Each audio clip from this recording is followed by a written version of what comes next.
Assalamualaikum warahmatullahi wabarakatuh.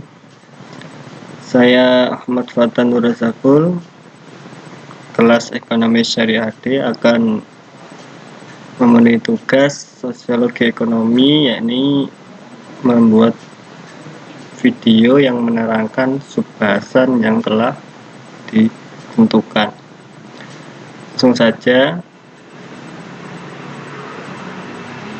Yakni 1. Ciri-ciri menandai kapitalisme.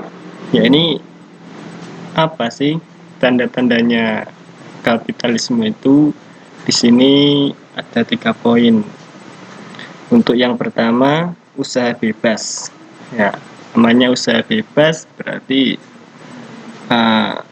bebas untuk semua orang, bahkan individu.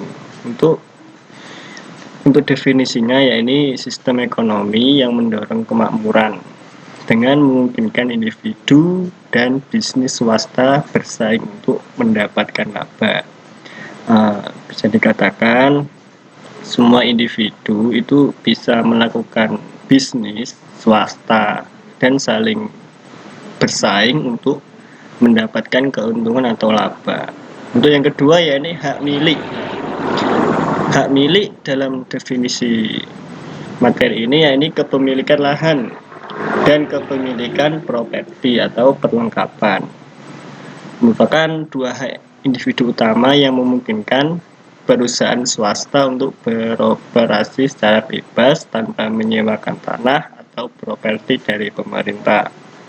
Yakni bahkan individu pun mempunyai hak milik untuk beroperasi usahanya tanpa menyewakan tanah. Untuk yang ketiga, yakni motifnya, yakni adalah keuntungan. Kapitalisme motifnya adalah mencari untung atau laba. Selanjutnya, poin kedua, tahap-tahap perkembangan kapitalisme. Yang pertama, kapitalisme awal pada tahun 1500 sampai 1750 Masehi. Kapitalisme fase ini masih mengacu kepada kebutuhan pokok yang ditandai dengan adanya industri sandang di Inggris, berlanjut pada usaha perkapalan, pergudangan, bahan-bahan mentah, bahan-bahan yang jadi, dan variasi kekayaan lain. Untuk yang kedua, yakni kapitalisme klasik, kelanjutan dari kapitalisme awal, yakni pada tahun 1750 sampai 1914. Awal mula tahap ini yakni adalah revolusi industri di Inggris, menunjukkan pergeseran dari perdagangan publik ke perdagangan industri, sehingga ditemukanlah mesin uap sebagai produksi semakin banyak. Karena pada saat itu mesin uap merupakan mesin yang cukup berkembang, cukup canggih pada masanya. Untuk yang ketiga, yakni kapitalisme lanjut pada tahun 1914 sampai sekarang, atau pada momen Perang Dunia Pertama. Sehingga ada peristiwa penting, yakni 1, pergeseran dominasi modal dari Eropa ke Amerika dengan ditandai mata uang dolar yang mendominasikan negara, jadi internasional.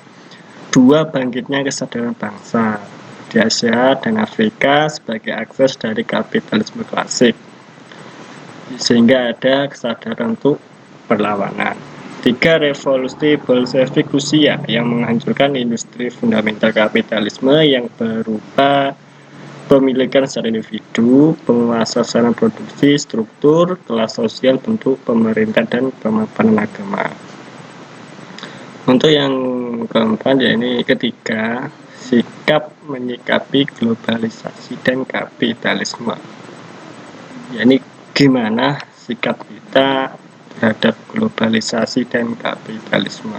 1, menyaring budaya asing, yang masuk ke negara kita harus sesuai dengan kepribadian bangsa. Ya, ini budaya dari luar negeri itu harus kita saring, mana yang pantas dan cocok dengan kepribadian bangsa, maka harus dilakukan. Kalau tidak cocok ya kita tinggalkan.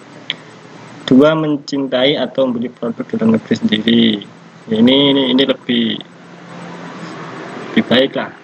Jadi mencintai dan membeli produk dalam negeri sehingga bisa memajukan produksi negara. 3. Meningkatkan produksi dalam negeri agar dapat bersaing dengan negara asing yang maju, sehingga kalau produk dalam negeri sekelas dengan produk luar negeri maka akan saling bersaing dalam pasar bebas. 4. Berusaha mengikuti perkembangan iptek. Dan terakhir, mewujudkan supremasi hukum, menerapkan dan meneruskan hukum dalam arti benar-benar adil dan seadil-adilnya. Sekian yang dapat saya sampaikan, kurang lebihnya mohon maaf. Saya akhiri. Wassalamualaikum warahmatullahi wabarakatuh.